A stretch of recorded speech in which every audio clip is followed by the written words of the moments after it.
If you were to mentor somebody who was very similar to, say, 16-year-old Abe, what would be the lessons you would pass down to that person? Oh, I'd say get out of the casino. You were already in the casino at 16? No, that's not true.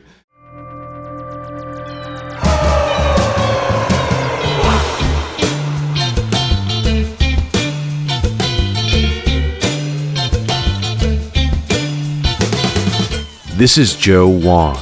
Welcome to the Trap Set, where each week we explore the lives of drummers. I want to play something for you.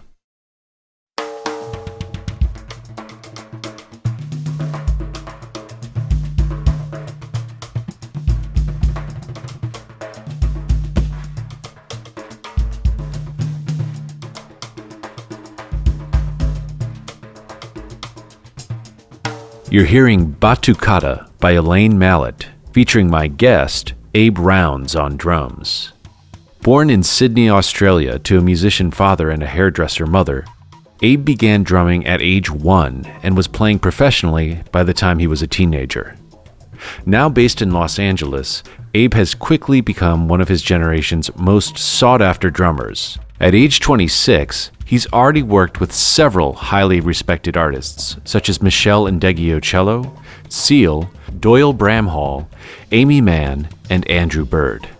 Abe's new songwriting project, Jake and Abe, illuminates the promise of an exciting artist coming into his own. And now my conversation with Abe Rounds.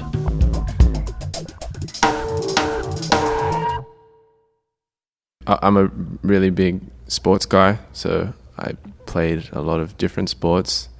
I wanted to be a golfer. There was a period of time where I played golf like every day for like 5 years. So I was really focused on that, but then music sort of took over in a way. Greg Norman? Yeah, Is the he Shark, national man. hero? He's a big hero of mine, for sure. More so some of the more modern day golfers, but yeah, the Shark was always up there. Did you get the same kind of visceral enjoyment out of golf that you got from playing music? Yes. I enjoyed the competitive nature, but more so the competitive nature of playing with yourself, basically, because it's a mind game, really, golf. It's a singular sport. It's not a team sport. So it's a mental challenge. I'd say it's like 70% mental. The interesting thing about something like golf is that although it shares lots of similarities with drumming, there are objective measures for it. Either you win or you lose. Either your score is better today than it was yesterday or not. And I feel like drumming is so much more subjective in the end. Yeah, I mean, the thing, when I think about golf, I think about consistency, and that's the main thing you strive for, to be as consistent as possible. And I guess you could apply that to drums or music in general. You're just trying to, especially I guess if you're recording, you're trying to be as consistent as possible. But then maybe you want to change it up completely, and then you're inconsistent, right? And you're totally changing up your game or changing up your sound or whatever. Yeah, you hit it in the trees and you have to come up with some sort of weird shot to get out of it. It's like you get some weird gig and you have to play some music you've never played, so you just give it a go. Yeah, exactly. Gotcha. What factored into the decision to give up sports and get more serious about music? Well, I haven't given it up per se, but I was just started when I was 18. I started doing a lot of gigs outside of. I'd graduated high school in Sydney, and I was doing lots of gigs, and it was just becoming too hard to get up early in the morning and practice golf and go and play, because you want to play early in the morning. That's the best time to play. And I was doing lots of gigs, and I was up late, and it just one thing became more than the other, and playing music took over, and I was making money and paying rent and things. I'd moved out of home at that point, so it just made sense to keep that going. And I love playing music, and it was just that's the thing I was born to do. Your father's a music producer, right, and a musician, a bass player. Yep, that's correct. So by the time you were 18, do you feel like you had enough preparation just by watching your dad and his friends to be a functional person, living on your own and playing music for a living? Yeah, I think I had the enough groundwork from the lessons that I had from my dad and the other musicians I was around to begin that journey by myself, yes. How would you characterize your relationship with your dad? we're really good mates, really good friends, and he's the guy I call up when I need some advice on some music stuff, whether it's taking a gig or how should I approach this situation. Can you check out this mix? Can you play bass on this?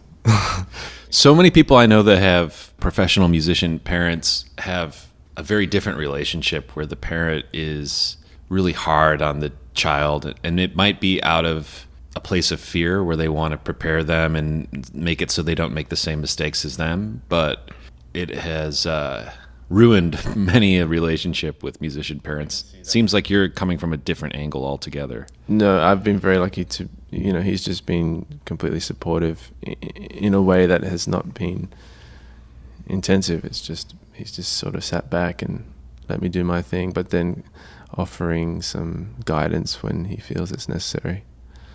And your mom, what is she into?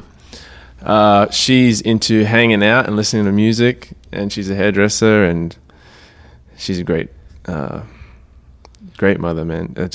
Same thing with my dad. I could just call her up all the time for advice, and we just FaceTime because they're so far away. And no wonder you're so well adjusted, Abe. Oh, man. Didn't you know that this show is all about finding demons? Finding demons? Oh man, I got demons. We can go there if you want. You do? Yeah. What are your demons? Well, I used to be a complete gambling addict. Really? Yeah. What's your game? I used to play. So we're talking about sport. I was really into numbers, and I did all the maths at school, and I wanted to go into business maybe if the music thing didn't work out. But I really got into poker, and I became at least I thought it was a semi-pro poker player, and I was playing every day when I was 18. It's kind of gross. Online and at the casino, yeah. Because in Australia you can gamble when you're 18. So I was there most days playing, and then that sort of transitioned. I was doing well, and then that sort of transitioned into playing other games, table games like blackjack and roulette, and that's when you lose. And then when you can't control your emotions at that age, I mean, still working on that now, but they call it tilt, and that's bad. When you tilt and you start making rash decisions and gambling above your means. Especially when you start to lose a little bit, and then you Yep. you want to make up for lost time. Definitely. I have been known to play a little table games now and again. Cool. Yeah, I mean, if you do it in a... I got into it pretty seriously for a little while. Like, I was an amateur card counter. Okay, when it came cool. to blackjack. Yeah, I've tried it. But when you're just doing that by yourself and you don't have a whole coordinated team, it doesn't really. No, because you need the numbers on your side. You need all the people checking out like 6 tables, then you find the table that's hot. Yeah, or you wait it out and then signal to somebody and they come and bet big. But I think if I do count, then maybe it makes it more of like a 50-50, or I have a 51% chance. Yeah, it's very small. But at least I can sit there and have fun for longer. But then if I start drinking, I don't feel like counting anymore, or I can't. Yeah, which is why they serve liquor for free in casinos. Exactly. So can you gamble at all anymore or not? Oh, I have, yeah, and I have a much better control over it, but I don't. Why do you have better control over it? Because I know how it feels to lose it all. I've done it twice. I've gone bankrupt twice, and it's the worst feeling ever. And nobody knows. It's like a private tragedy, And your friends are asking, "Where are you at?" Or, and they're trying to hit you up, and you don't tell them where you are, and it's really dark. So there's some demons, bro. Just place your bets again. Blackjacks and yellow colored chips. Blackjacks and yellow colored chips. Blackjacks and yellow colored chips. Blackjacks. Blackjacks and yellow colored chips. This episode of The Trap Set is brought to you in part by Colectivo Coffee. Handmade coffee since 1993. Check them out online at colectivo.com. So when I was 20, I took 2 years off from high school and I was just gigging, playing in Sydney. And then I decided to audition for Berklee College of Music. And I got in and I moved to America. And part of the reason I moved was to get out of that bubble of the gambling thing and just start to focus on music and actually go to an institution and learn, per se. Like, you say learn, but going to a college can be a weird thing for music. I think so too. I mean, I went there as well. Right. And I felt very conflicted because on the one hand, it was a privilege to be able to go to a place like that. Mm-hmm. And I felt very lucky and fortunate. But on the other hand, it didn't really agree with me, the philosophy of that place. No, for sure. I mean, especially the institutionalized element of well, it's a jazz school basically, at the core of it. And just to think that this type of music, jazz and what it came out of and how really uninstitutionalized it was like a way of life, and it was just this rebellion has become like a curriculum. Right, it's counter to the spirit, the original spirit of the music. And I mean, it was amazing being there, learning about harmony and technique and all these things that I didn't really have a grasp on at all before I went there. And also the relationship factor, just meeting all these great teachers and making friends that, are from around the world that I will see for a long time. Who did you study with when you were there? I went down the line. I studied with as many as I could. Each semester I'd have a different teacher. But the ones that really stand out, Ken Denard. Yeah, I studied with him. Oh, man, he's awesome. He's a tripper, but... I think he was pretty high the whole time. Yeah. And he's also deaf, and he wears a hearing aid, and it's funny, you would have a lesson with him and now he wears a headset and has like the PA on full ball and is like yelling at you through a microphone. Wow. While he's like, flamadiddle, 5/3. Right. And Terry Lynn Carrington, which is, she's the reason I can sustain a living really playing music. Why do you say that? Well, she introduced me to Meshell Ndegeocello, whose band I play in. Mm-hmm. So is that what happened? You went to Berklee and then you left to play with Meshell? That's correct, yep. She came and did a master class for 3 days with a student ensemble that Terry put together. And I was studying with her at the time, and I was fortunate enough that she chose me to play on that master class. And then, I just had a crazy connection with Meshell, and next minute she asked me to join her band. How did that feel as a 22-year-old? It was really surreal, to be honest. So my father's a bass player, so I grew up listening to her music. I'd say when I was 15 or 16, her record, Peace Beyond Passion and Bitter, were in my car. I knew that back to front, every part of it. And it was just such a trip to think that she was coming to the school and I was going to get to play with her, and then let alone for me to join her band. It's just unreal.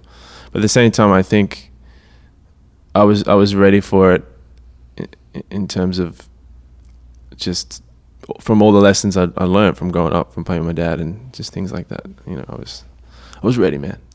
Yeah. Are you a strategic thinker? Like, do you think about what you want to do with your life and make plans? No. I mean, more so late. I'd say as I've gotten older, that has definitely come into play in terms of having to have a routine in my life and things like that. Those help that part of my brain and putting things together in a more strategic manner. But in general, I just live day to day and take things as it comes, and I just ride the waves. That's basically how I've lived up until now.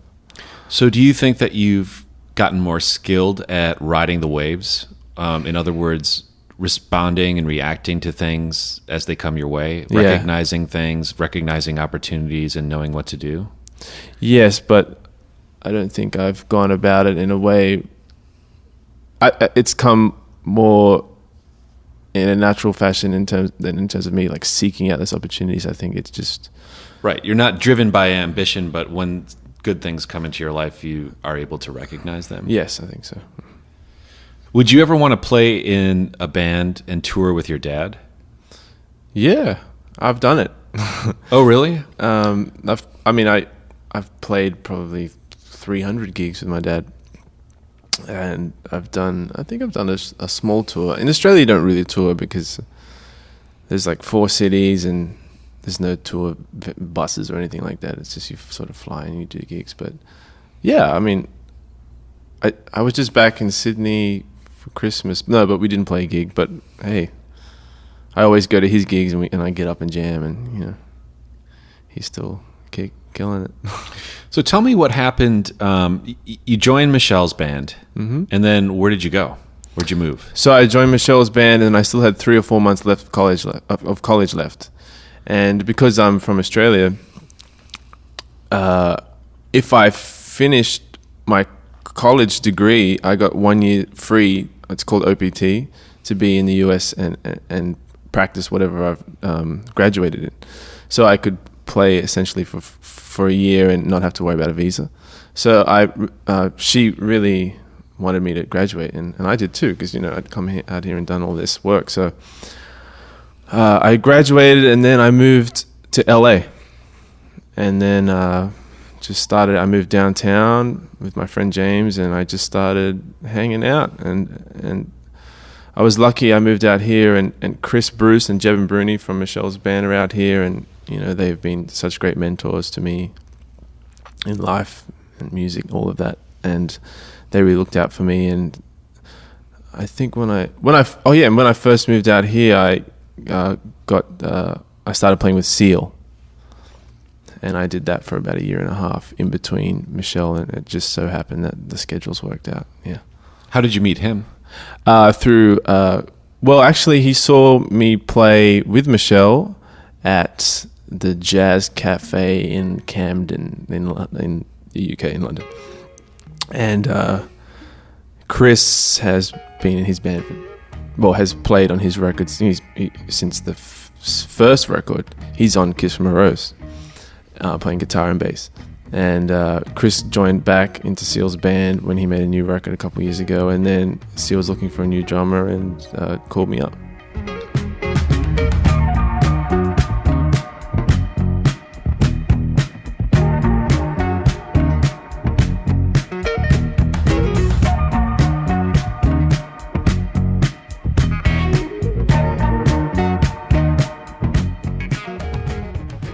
The Trap Set will always be available for free, but we rely on donations from our listeners. Please visit our website at thetrapset.net and click donate. Subscribe to our show on iTunes, and if you enjoy what you hear, give us a review. What do you think about throughout the day? What do you find yourself thinking about the most? Whether I suck. Is that true? Yeah. What do you mean, whether you suck? As a person? As a musician, and then also with what I'm trying to do in life and make music, and now I've just started making my own music, and I'm sort of overthinking it a lot. And it sounds silly to say, but it's like, is what I'm doing any good? Does it sound any good? Those things always go along in my head. Yeah. Do you get an emotional enjoyment out of making your own music? Yes, that's become a new thing for me. Yes, it's a new thing. Writing my own original music. Yeah, playing music has never been an issue. But so you feel it when you're making it, but then you second guess it. Yeah, because I'm so fortunate to be around such great music and musicians and hear all their incredible art, and it's just like you find yourself comparing yourself, which is silly, but it's just, I think, the nature of it, being an artist and making music and making whatever kind of art. Do you feel like you suck very often? Or yes. You do? Yeah, sometimes. So how does that manifest? What goes through your head? I think I'm always just sort of thinking to myself that I could do better. That's the main thing. And it's like that's good, but I could have done better. Yeah, I mean, I wonder if the goal should be to banish those thoughts and try to be in the moment, or if it's just natural to always want to do better. Well, I think you could say it's positive in some way, in terms of that I'm always trying to be better. It's not like I've reached a point where it's like, oh, I'm the shit and everything I play is amazing and my ideas are great. It's like, how many people even get to that point, though? Yeah, exactly. Yeah, I mean, does Meshell even think that way? Oh, hell no. So yeah. That's an indicator. Yeah, no, for sure. Yeah, I mean, it. I guess those are the dark things I'm thinking. Those are the darkest moments. But, you know, when I play joyous music with people I love being around and I have a relationship with, I think that's important as well. Like, I like to play music with people I actually are friends with. It helps my process. It allows me to... I abandon those thoughts more because I'm not as... I feel comfortable taking risks. And I feel comfortable making decisions that are based in the moment and are being influenced by the people who are around me. I think that's really important. So I like to play with people who I already have a relationship with. It seems like all of the big choices that you've made on an artistic level have paid off in one way or another. Would you agree with that? Yes, I would. To what do you attribute that success? Well, I don't know if I could... Success is a big word. Do you not feel successful? No, I do. I feel successful, and I'm grateful. Of course, I feel successful. I'm so lucky to be here and be playing with musicians that I admire and be in these situations. So yes, I am successful, but I would attribute that just to my upbringing, I'd say, and my parents and all those lessons that were instilled in me, and just being well-mannered and being a nice person. And I think those things have gone a long way for me, you know? Yeah, being the kind of person that people want to have in their band as a person. Yeah, I think that's so important. You know, the amount of times someone will get the gig of, you know, someone who can play better but maybe can't hang, or it's just an annoying person to be around, or just brings negative vibes. The other person who maybe isn't maybe as great as a musician, whatever that means, but they're going to get the gig, man. If you were to mentor somebody who was very similar to, say, 16-year-old Abe, what would be the lessons you would pass down to that person? I would say get out of the casino. You were already in the casino at 16? No, that's not true. I would say to be as broad as possible with your music listening and try and listen to as much music as you can. All the people I admire musically have the common thread of that they listen to all kinds of music, you know? Whether it be, you know, some sort of crazy punk rock to some really avant-garde jazz to just like Katy Perry, or, you know, and anything. And I think that's been an important lesson for me. I was sort of locked in a real R&B, jazz, soul mindset. Because it was more of like an identity that you had crafted for yourself? Yeah. I was like the funky drummer. But right. I wish I would have broadened that in a way. And also, I wish I would have shared it and played a lot more instruments. I mean, I've been getting into that now, in that I just play as many other instruments as I can, because I really think that helps my drumming and my musicality in general, obviously. But I would say that I wish I listened to more music and played other instruments and played with as many other people as I could. Yeah, that would be a good lesson, I would say, for my 16-year-old self. Meshell was in here recently, and she was doing an interview with my friend Laura for a podcast called Midnight Lightning, which is about mothers who tour and play music for a living. And I think she referred to you anonymously as a young guy in her band, because they were talking about parenthood, and she said, yeah, there's this young kid in my band, and he talks about maybe wanting to have a family someday, and I tell him it's going to be hard. Yeah. But it seems like, you know, you have a very good example of, you know, coming from that and seeing how it can work. Well, how it can work and how it cannot work too. My parents split up. Let's not forget that. So when I was 18, my parents split up after 21 years of marriage. And it had a lot to do with the fact that my dad was a musician and was away a lot. So I wouldn't say that I have the most perfect, you know, I wasn't around the ideal touring musician marriage lifestyle, but maybe there is no ideal. Yeah, right? Maybe there isn't, man. It's really hard. I mean, how of any profession. Yeah, being away. I mean, I've never actually had a relationship. So it's. You mean you've never had a relationship? I've never had a girlfriend. So there's many things I have to experience before the family thing, but I would love to have a family though. Well, not right now, but later on. Is that something that you've just not pursued? A relationship? I've pursued it, but I haven't found a relationship. I haven't found somebody where the love has been reciprocal. Oh, man. Yeah. But it's fine. You know, these are the lessons I learned. That's why I started writing songs, man. What about when you're on tour with this, like Seal? I mean, I'm not saying that I haven't had girls. You know, I'm just talking about, Right. hey, will you be my girlfriend? Although Seal is divorced too, isn't he? Yes. Mm-hmm. So even the top dog Right. has problems. The top dogs go through the worst of it, I reckon. But yeah. You think so? Yeah, it's hard. I mean, when you get a sneak peek into that sort of life, you just realize, wow, to maintain that sort of lifestyle of being a celebrity and a known figure and also trying to have a family and then having your music career, it's just, oof, that's tough. So that's not what you want? No. Well, I mean, I want to be successful and do my music thing, but I guess I'm talking in the top echelon of... Right. Yeah.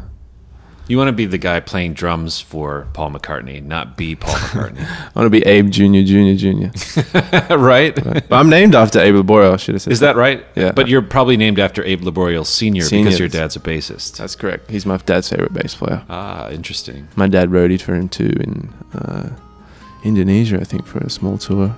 And I just grew up listening to Abe Rounds. Dad was like, this is the bass player, son.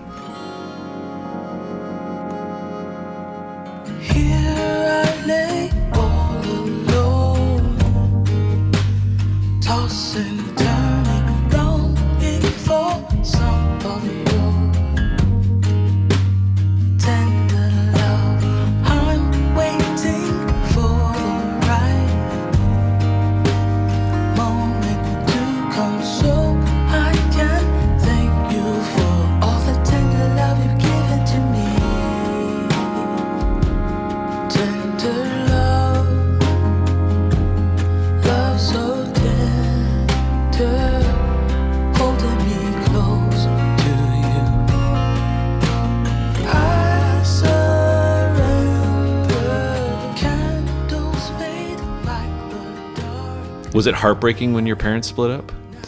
Yeah, it was really unexpected, man. I woke up one morning to that conversation happening in the living room, and I was like, oh, am I still asleep? What's going on? And yeah, because it came out of nowhere. It was really unexpected. For me, I was blind to the fact that the relationship was drifting apart.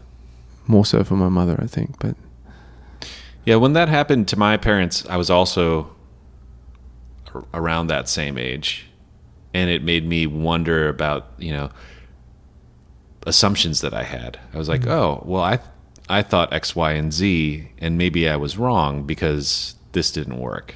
So maybe I have to recalculate what my whole perspective on what a relationship is based on your experience. Yeah. I mean, you're in a relationship now, correct? Uh-huh. Yeah. How long has that been? 2 years. 2 years. And you're here most of the time, right? Yes. In LA. Yeah. So. When I first moved to LA, I was touring a lot more. But for the last few years, I haven't toured. And I've been mostly just scoring and doing this podcast and things like that. Mm-hmm. But I want to start touring again. I just haven't put that out there yet. Yeah. But I don't know. Yeah, I think about it a lot. I mean, that part of the reason I started this show is because I wanted to know how other people did it. How did they get through life? Yeah. It's so interesting to hear all the different stories. I had gone through a terrible breakup right when I was starting this show. So I was like, maybe I'll ask my favorite drummers how they work through their shit. And what I found out is that everybody's pretty fucked up. Drugs and alcohol. Gambling, man. Woo. darkness. there is nothing like being on a nice streak when you're gambling. Oh yeah, when you have a couple $100, the next minute you have like $4,000. It's like, woo! I am killing it. And then 25 minutes later, it's all gone and some more. I do think being a musician is sort of like gambling with your life. Oh, 100%. So There's no job security. I mean, tomorrow it could just all be over, and I have to go back to Australia and play some wedding gigs. But that's totally cool too. do you actually believe that? There's a small little devil in there that like screams at me sometimes. Yeah. I mean, it is true that there are people that are tremendously talented, more talented than us, that never make a living playing music. That's true. But I do think it seems like you are versed in the skills necessary to make a living at it, because that's what your parents kind of instilled in you. Thank you. Yeah, I mean, up until now, I've made a living solely playing music. So, How central to your identity is that? Like, do you take pride in that? I definitely take pride in the fact that I make music, solely make music, and that's how I make a living. You know, and I can, things in life I enjoy is I just want to be able to hang with my friends and be able to eat well, and have those sorts of experiences. I'm not worried about having fancy things, maybe having some nice gear, that's for sure. But if I can just live like this and put a little money away and just keep grinding and getting better at music and learning more about other music and traveling and having all these worldly experiences, that's what I do have a lot of pride in saying that I can do that. If you couldn't do that, what else would you do? I would probably have tried really hard to be in a sport. Either that or gone to business school, something along those roads. Do you still think about business a lot I do. and how it relates to your life? I do think about my own self-management and how to deal with situations and, negotiating fees and things like that. Just keeping your own calendar and organizing touring and dates and trying not to overlap things, and also remaining calm in situations that are out of your control, and then Right. and trying not to piss anybody off at the same time. Business, yeah. I mean, last year I got into cryptocurrency a lot, so that was a business thing I was into. You mean like you converted all your money into Bitcoins? Some of it. 15%, that's what they say. Who's they?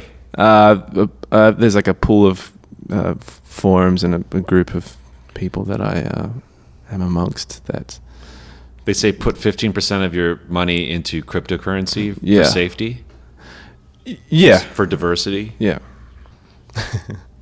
So do you know of all the places in LA that accept Bitcoin? Like, do you go out to restaurants that accept Bitcoin? No. No, I'm playing the long game. Now, when you say you like to eat well, do you cook as well? I cook a lot. I love to cook. It's my therapy. All of the Me times. too. Yeah. So I live with my best mate, Martin, and every day, we go about our daily things, and then we come home and we'll cook. Like, he'll cook a meal one night, I'll cook a meal another night. And then I just love to go out and eat at restaurants, man. What are you hoping for right now? What I'm hoping for right now is that I can finish this new record that I'm working on with my friend Jake. And I'm excited for Meshell's new record to come out in March. And we'll be touring a bunch. And I think my main goal is just trying to renew my visa for this year. So that's a big part of this year. And then I'm just going to keep trucking, man. I've been playing a lot more jazz lately, which has been fun. I've been playing Wednesdays at this new club in LA called ETA with organ trio with Adam Levy and Larry Goldings, and that's just been an incredible lesson. Abe Rounds, thanks for being here. Oh, you're welcome. Thanks for having me.